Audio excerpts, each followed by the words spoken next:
A healthy desire for wealth is not the greed, it's a desire for life. यानी कि अगर तुम जो धन है उसको एक हेल्दी तरीके से चाह रहे हो तुम्हारे पास आ जाए तो शायद तुम्हारी ज़िंदगी की एक डिज़ायर है, ना कि वो लालच है। लेकिन शायद तुम्बाड़ में ऐसा नहीं था, क्योंकि तुम्बाड़ को मैं जो एक छोटा सा नाम देना चाहूँगा वो शायद मेरे अकॉर्डिंग होगा अ टेल ऑफ ग्रीडनेस। लालच तुम्हें किसी भी हद तक ले जा सकता है और तुम्बाड़ इसका प्राइम एग्जाम्पल है। बाय द वे आज 13 तारीख है और आज तुम्बाड़ एक बार फिर से थिएटर्स के अंदर री रिलीज़ हो चुकी है करीबन 6 साल बाद। जब 2018 में थिएटर्स के अंदर आई थी इसकी उतनी तारीफ हुई नहीं थी, लेकिन मुझे लग रहा है तब से तुमने ऑनलाइन, सोशल मीडिया, इन जगह पे काफ़ी बार तुमने सुना होगा Tumbbad is a masterpiece, Tumbbad ऐसी मूवी है, तुम्बाड़ वैसी मूवी है। तो तुम्बाड़ जब री रिलीज़ हुई, इतना सुन के मैं भी गया देखने। तो इस मूवी के अंदर हम लोग एक रिव्यू करेंगे, स्टोरी एक्सप्लेन करेंगे, किस तरीके से एंड हुई मूवी उसके बारे में, और क्या प्रोज कॉन्स हैं, क्या 2024 में भी ये मूवी देखने लायक है या फिर नहीं।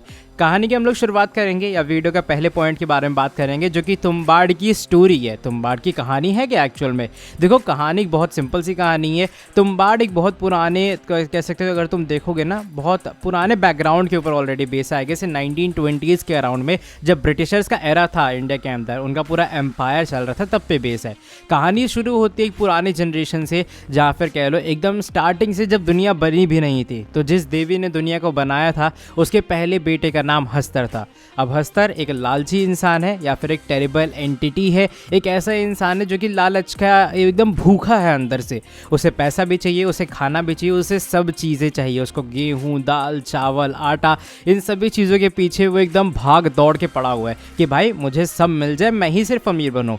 अब इसी चक्कर में वो अपनी माँ से पैसे वैसे तो चुरा लेता है, या फिर जो सोने के सिक्के हैं वो तो चुरा लेता है। लेकिन जब बात आती है खाना चुराने की, या फिर बात आती है गेहूँ, दाल, चावल, आटा चुराने की, तो सभी भगवान हस्तर के पीछे दौड़ पड़ते हैं। क्योंकि भाई अगर यही सब खा जाएगा तो बाकी दुनिया क्या खाएगी, बाकी भगवान के खाएंगे। बात उस चीज़ के ऊपर आ जाती है। हस्तर को जब वो मारने चलते हैं तो हर बार की तरह जो देवी है वो आती हैं और वो अपने बेटे की ज़िंदगी के लिए भीख मांगते हैं कि नहीं भाई इसको बख्श दो, इससे गलती हो गई, और इसके लिए वो जिम्मेदार अपने आप को एक तरह का ठहराती हैं। लेकिन देवी देवता छोड़ते इस शर्त के ऊपर हैं कि हस्तर रहेगा तो जिंदा, लेकिन वो कभी भी पूजा नहीं जाएगा, और अगर किसी ने उसे पूजा तो ऑफकोर्स कयामत आने वाली है। शायद मैं इस डायलॉग को यूज़ कर सकता हूँ यहाँ पे। अब इसके बाद होता क्या है कि मूवी जब आगे बढ़ती है तो तुम्बाड़ जगह का नाम है जहाँ पर एक फैमिली हस्तर को पूजना शुरू करती है, और वहीं से तुम्बाड़ के ऊपर जो प्रकोप है वो चालू हो जाता है। बारिश हो रही है, मौसम ख़राब है, इस तरीके से कहानी रिवॉल्व करती है। जब तुम मूवी की स्टार्टिंग में देखोगे तुम्हें शायद स्टोरी थोड़ी बहुत मिक्स लगेगी, लेकिन एक छोटा सा उसका जिस्ट कह सकता हूँ मैं, वो यही है कि भाई एक फैमिली जो वहाँ पर रह रही है, जिन्होंने हस्तर को पूजा, उनसे सोने के सिक्के लेने का ट्राई किया, तो उनको श्राप एक सॉर्ट ऑफ लग जाता है, या फिर जो इसको भी हस्तर छूता है उसकी बॉडी कंकाल की तरह बन जाती है, या फिर एक जिंदा ज़ॉम्बी की तरह बन जाती है। शायद मैं इस तरीके से इस चीज़ को ज़्यादा बेटर डिस्क्राइब कर पाऊँगा।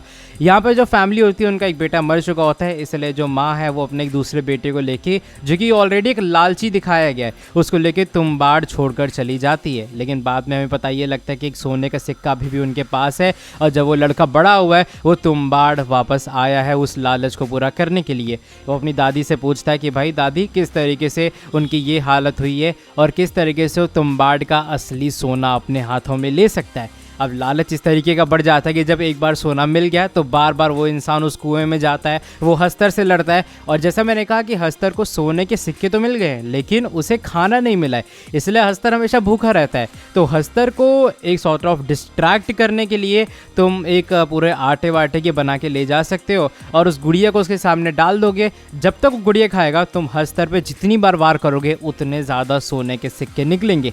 अब इसी लालच में वो इंसान बार बार इस चीज़ को करता है और अपने उन पैसों से, उन सोने के सिक्कों से अयाशी करता है। अंग्रेज़ देख के हैरान होते हैं, सब लोग देख के हैरान होते हैं कि भाई हमारा ये बंदा इतने अचानक से अमीर कैसे हो गया, या फिर विनायक राव अचानक से इतना अमीर कैसे हो गया। लेकिन उसके बाद जब स्टोरी आगे बढ़ती है तो पता लगता है लालच में इंसान इतना आगे चला गया है कि अब वो अपने बेटे को भी यही चीज़ सिखा रहा है कि भाई तुम एक बार जाओ अंदर राज करो, सोने के सिक्के ले आओ, और तुम आराम से 10-15 साल अयाशी कर सकते हो। उसका बेटा देख के भी उसको यही सीखता है, जो कि बताया जाता है कि भाई अगर बेटे के सामने कोई चीज़ हो रही है, या फिर अगर छोटे बच्चे के सामने कोई चीज़ हो रही है, वो गलत भी हो, लेकिन वो बच्चा उस चीज़ को शायद करना चालू कर देगा।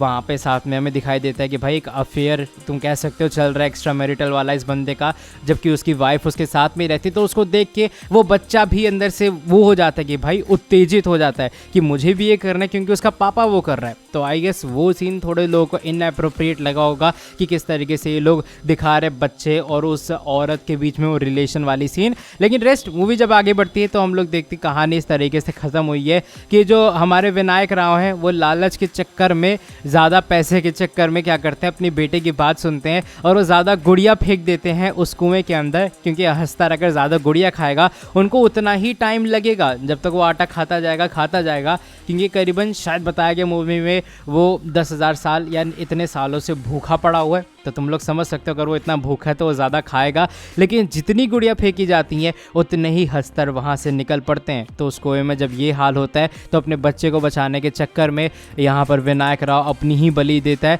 और आखिरी में उनका बच्चा उन्हें ही जला के वहाँ से तुम्बाड़ के गेट्स को बंद कर देता है। तो ये एक लंबी चौड़ी स्टोरी। अब बात आती है मूवी के प्रॉज और कॉन्स की। तो देखो, प्रॉज और कॉन्स की बात करूँ तो हस्तर के जितने भी सीन्स के विजुअल्स थे, आई रियली लाइक देम। मतलब मज़ा आ गया थिएटर्स में देख के। मुझे मूवी की बाकी जो जिस तरीके से शूट हुआ है आई गेस वो भी मुझे पसंद आया, सिनेमैटिक लुक्स दिए गए हैं। लेकिन हस्तर वाला सीन अगर मैं 2018 से कंपेयर करूं, इंडियाज़ में वैसे सीन बन रहे हैं जो कितने रियलिस्टिक हैं, और ऊपर से तुम अगर सीन देखोगे ना वहाँ जहाँ पर एक हार्ट बीट धड़क सी रही है दक दक करके, तो वो सीन मुझे बहुत सही लगा यार, कि जिस तरीके से विजुअल्स दिखाए गए हैं बहुत अच्छे फील होते तुम्हें अंदर से। लगता है कि भाई पता नहीं हम लोग क्या देख रहे हैं थिएटर्स के अंदर। अगर मैं बात करूँ कॉन्स के बारे में तो मुझे लग रहा है कि शायद स्टोरी ना अच्छी थी, नो डाउट, लेकिन स्टोरी का पेश शायद आगे ये लोग और बढ़ा सकते थे, या फिर मैं कहूँगा मुझे क्लाइमैक्स बहुत पसंद आया, लेकिन बाकी पूरी मूवी मुझे एक एवरेज डिसेंट मूवी लगी। हाँ, अगर मैं 2018 के ऊपर जाऊँगा, मुझे 2018 के अकॉर्डिंग मूवी जनरली बहुत अच्छी है, क्योंकि उस टाइम मूवीज़ नहीं आई थी। लेकिन अगर मैं कहूँ अब एक हॉरर ड्रामा की, तो तुम्हें डर लगेगा कुछ सीन्स में, स्पेशली जब वो स्टार्टिंग में दादी वाला सीन आएगा। क्योंकि देखो कहानी ये है कि अगर तुम ये कह जाओगे कि दादी सो जा वरना हस्तर आ जाएगा, या फिर जिस बंदे को भी हस्तर ने मारा है तुम उसे धमकी दोगे कि भाई हस्तर आ जाएगा वरना सो जाओ, तो वो इंसान तुरंत सो जाता है। तो ये हस्तर का आतंक भी तुम इसे कह सकते हो, क्योंकि भाई उस बंदे ने, हस्तर ने उन लोगों को वैसा बनाया है, तो उनका सीन वही हो गया कि वो हस्तर का नाम सुनते ही सोने लग जाते हैं, या फिर वो इतना डर जाते हैं, उनके अंदर इतना खौफ है। अब बात एक और करूँ कि मूवी में मुझे क्या लगा कि क्या ये स्टिल मास्टरपीस है एक 2024 के मुकाबले। तो देखो, मेरा भी फिलहाल जो फाइनल वर्डिक्ट है वो इस तरीके का ही रहेगा कि मुझे ऐसा पता नहीं क्यों पर्सनली लगा कि 2024 के मुकाबले ये मूवी डेफिनेटली एक अच्छी मूवी है, एक थिएटर वॉच मूवी है। लेकिन जिस तरीके से मैंने इंटरनेट के ऊपर देखा, लोग कह रहे भाई ये मूवी है, वो मूवी है, मैंने इस masterpiece, one of the best movies, तो शायद मैं उस पॉइंट से एग्री नहीं करूँगा। हम लोगों ने आई गेस तुम्बाड़ के बाद बहुत सारी अच्छी मूवीज़ देखी हैं। I am not against Tumbbad, मैं पहले बता रहा हूँ, क्योंकि शायद मुझे इस कमेंट के लिए हिट मिल सकता है।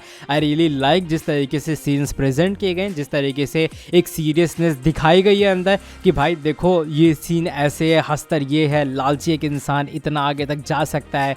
तो सोने के सिक्के वाली चीज़, सब चीज़ें मुझे बहुत अच्छी लगी। But I don't call this one of the best movies from Indian cinema. I guess इसके अलावा भी और अच्छी मूवीज़ बन रही हैं। और बाकी बात रही 2024 में क्या देखने लायक है या फिर नहीं, तो मेरा आखिरी वर्डिक्ट है ये, हाँ भाई देखने लायक है, तुम जाओ, तुम्हें एक अलग एक्सपीरियंस मिलेगा। वो सीरियसनेस जो कि आजकल हॉरर मूवीज़ में गायब है, शायद तुम्हें फिर से देखने के लिए मिलेगी। क्योंकि मैं जनरली स्टार्टिंग में आई वॉज लाइक कि भाई ये कील भोंक न दे आंटी उसके पूरे गर्दन वर्दन में, तो वो सीरियसनेस वाली चीज़ तुम्हें देखने के लिए मिलेगी। और मन में जब तुम मूवी देखोगे ना, तुम्हारे ये सवाल आएगा, भाई तो इतना लालची क्यों हो रहा है। मैं जनरली ये बात अंदर से कह रहा था कि बस विनायक राव हो गया भाई, इतना लालची नहीं बनना है। लेकिन जब वो बन जाता है तो उसका क्या हश्र होता है, वही ए टेल ऑफ ग्रेटनेस तुम्बाड़ को डिस्क्राइब करती है। तो आगे से थोड़ा मेरा मिक्स्ड रिव्यू था। रेटिंग देने की बात है तो 10 में से डेफिनेटली मैं से 7 तो दूंगा यार, 7 या 8 तो दूंगा, क्योंकि मुझे उतनी सेटिस्फाइंग मूवी लगी। लेकिन बाकी तुम लोग अपना, लेकिन किंतु परंतु जो भी है, तुम लोग अपना ओपिनियन कमेंट सेक्शन के अंदर शेयर कर सकते हो, तुम्हारे लिए ही खुला है। तुम्बाड़ 2 आएगी या फिर नहीं। तो देखो जिस तरीके से मूवी एंड हुई है, तुम्बाड़ के सिर्फ गेट्स बंद हुए हैं, और हाँ वो प्रॉपर्टी जो है वो गवर्नमेंट के नाम हो चुकी है, ये आखिरी में दिखाया गया है। इसका मतलब है कि अगर तुम्बाड़ 2 बनती है, जिसका डेफिनेटली स्कोप है, क्योंकि बस वो गेट खोलने की देर है, तुम्बाड़ 2 तुम्हारे सामने आ जाएगी।